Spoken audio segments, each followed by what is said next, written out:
James has been down at the shop all day. Let me go in here and see if I can find him and see what he's been doing, what he's gotten done.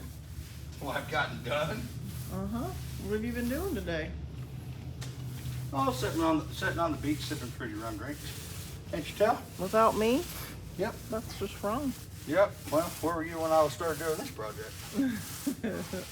So, well, we'll explain what we got going on with the new addition to the shop. I'll tell you why we're not still in small tire cash days. I won't reveal the results. That's just not right. But, Stacey, I want you to name this video. Reaper feels bad about not doing videos for his fans, so he sets himself up for punishment. Because you know that's exactly what I'm doing right here, right? Mm-hmm. Because you know every fucking moron that so much as walked by Lowe's, by the paint department, is going to be messages on this page telling me how I'm doing this wrong and how I can do it better. And my favorite, God, if I lived closer, dude, I'd be down there doing that for you. Yeah. You know, guys, I appreciate when you say that, but that's kind of like being at the racetrack and breaking a fucking U-joint and going to 10 people going, hey, man, you got a fucking 3150 U-joint? Man, I got 10 of them at home. Just say no. Just say no, I don't have a fucking U-joint. So instead of giving me painting advice, keep up. I will say this. I don't give a fuck where you live. If you're better at this than me, and Lord knows if you've ever picked up a brush, you probably are, then don't tell me how you'd love to come help. Get your ass down here and put a fucking roller in your hand. Because I promise you, if you think I'm too proud to let somebody else do this shit, you're wrong. So, small tire cash days. Now let's talk about our addition. So I did this addition on the shop. Everybody's probably saying, asking the question, do I need a bigger shop? Well, if you ask that question, then you don't have a shop, because you always need a bigger shop. I don't give a fuck if you got a 100,000 square foot shop, you always need a bigger shop. So, but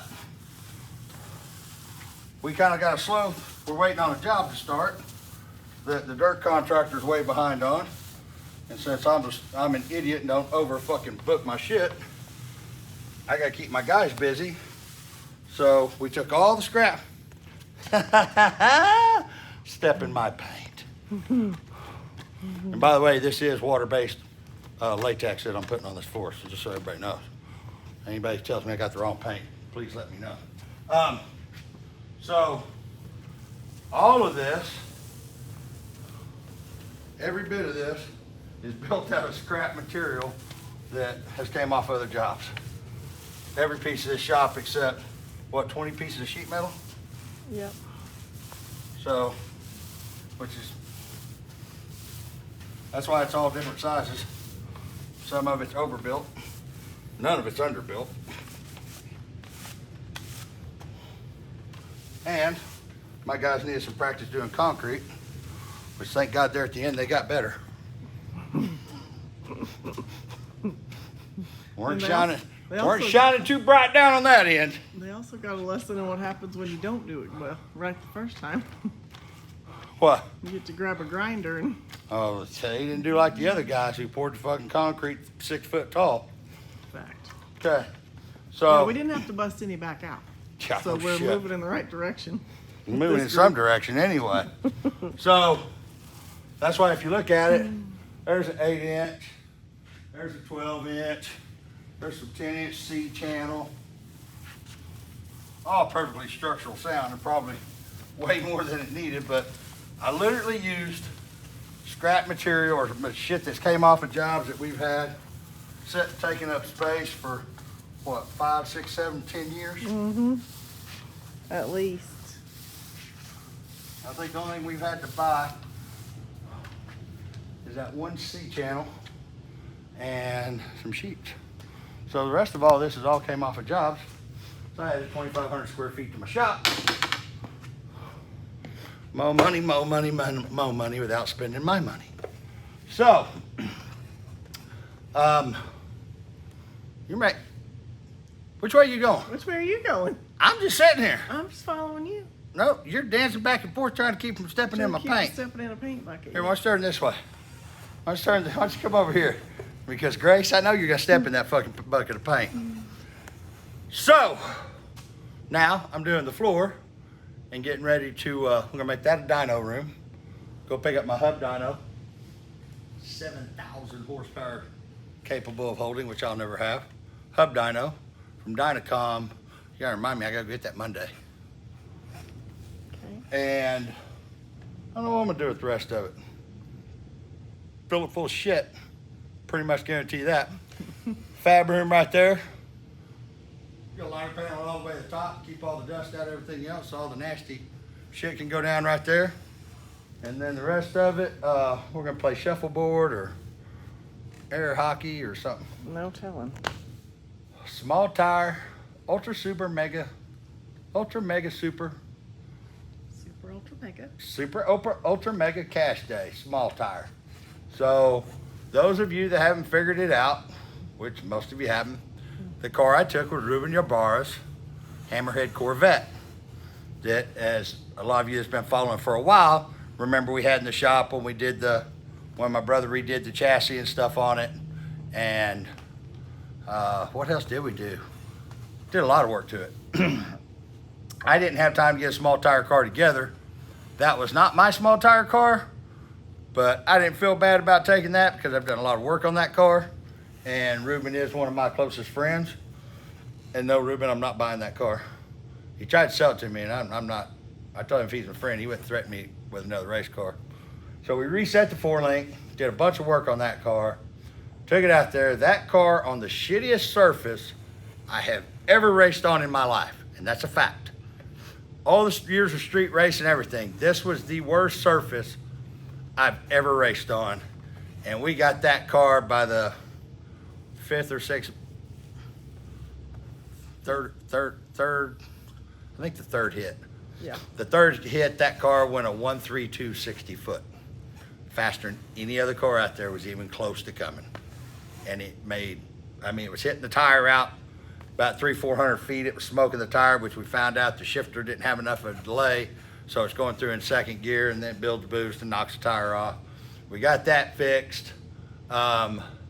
We went into the loser's bracket because I sat there with the car idling for a while while the other guy was doing his burnouts, but waiting for him to start his burnout. And I forgot, should have remembered, Pro Charge cars burn a massive amount of fucking fuel when they're idling. So when I turned loose the button, the car left. It left fantastic. We're way out. Car started going. Roo, roo, roo, roo. It was literally trying to run out of fuel, and he got me at the end, which took us to the losers bracket. Losers bracket, we had the easiest draw of that deal, which he still went some rounds, but we had a good draw. We had a fast car. I do the burnout and the throttle cable breaks. So there was no fixing it in the 2 minutes. And of course he took his 2 minutes and he ran with it. So I don't blame him because he didn't stand a snowball's chance of hell outrunning that car either. But that was probably, guys, honestly, the hardest kick in the balls that I've ever had racing. I took that harder than anything other than me losing my cars that I've ever took in racing, because we took a car out there that was as fast or faster than any other car out there. In my opinion, and in Ryan and everybody else's opinion that watched it, we had the best working car on that shitty surface, and a throttle cable breaks. So that was the kick in the balls of all kicks in the balls. But I guess that's why they call it racing and not winning. But holy fuck, boy, that was too much. And by the way, to the guy that sent the message to the page, that you probably won't reply to this, and I'm new to your page, but I have been binge watching all your videos. I sent back to him, "You're not binge watching Netflix? My man." I guess, did you read that message? I guess he's new to the page. He goes, "Man, I love your I don't give a fuck attitude, and I've been binge watching your video for days now. That's funny as shit, because I binge watching Netflix. I watch a whole series in a day. So that is pretty funny. Somebody's been watching Reaper videos.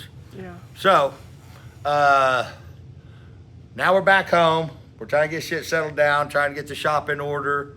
Trying to decide whether I want to open the shop up to work on a few select cars. Trying to figure out if I want to actually, I mean, Brian Macy's one of the best tuners out there, and I don't know, I guess if somebody wanted him to dyno tune their car, we could put it on the dyno, but we do have the big, and that thing has 380 brakes per side. It's capable of holding 7,000 horsepower. So I will definitely, now that I have a dyno, the little 3500s that I had held Reaper, you know, with the small blower and stuff on it, it held 27, I think almost 3,000, didn't it? But these big ones will hold it steady state. And actually I can leave on the brake, on the dyno, put it on the brake, leave, and actually simulate an actual run with the car. So that'll be interesting. Probably won't happen until after PRI. We won't have them hooked up and done till after PRI, but stay tuned. We're back to doing the videos. We're back home. And I'm going back to painting. And yes, this is water-based latex. We're inside, the doors are shut. Nobody will be injured during this making of this. Nobody was injured during the making of this video. The painting union has not been called yet. EPA, we got the door shut, trying to keep EPA out of it. And by the way, I hope that you guys ever at some point in time went back and watched the entire video and see that I was fucking kidding, because that was the funniest shit ever. You guys watched 1 minute of the video and never caught the fucking joke behind it all. So, those of you 1 minute lost your minds, and I was entertained for 3 hours as we drove across. You was entertained for days over that. No different, guys, no different than the video I did years ago. Street Outlaws sold to Richard Rollins for $50,000, and that's all any of you heard. You didn't hear the 14 cans of tuna. You didn't hear all the funny ha-ha shit that I did behind that. But you guys might want to watch a video for more than the first minute. Or don't. Or don't. Doesn't matter to me. Your comments amuse me and Stacy anyway. We get a lot of amusement out of them. And if you get bless your heart back, guys, I'm making fun of you. I'm calling you a special needs kid. So if I say bless your heart, that is not a compliment. All right, I gotta get back to work because I gotta get one coat on this floor tonight. Yes, you do. We're out.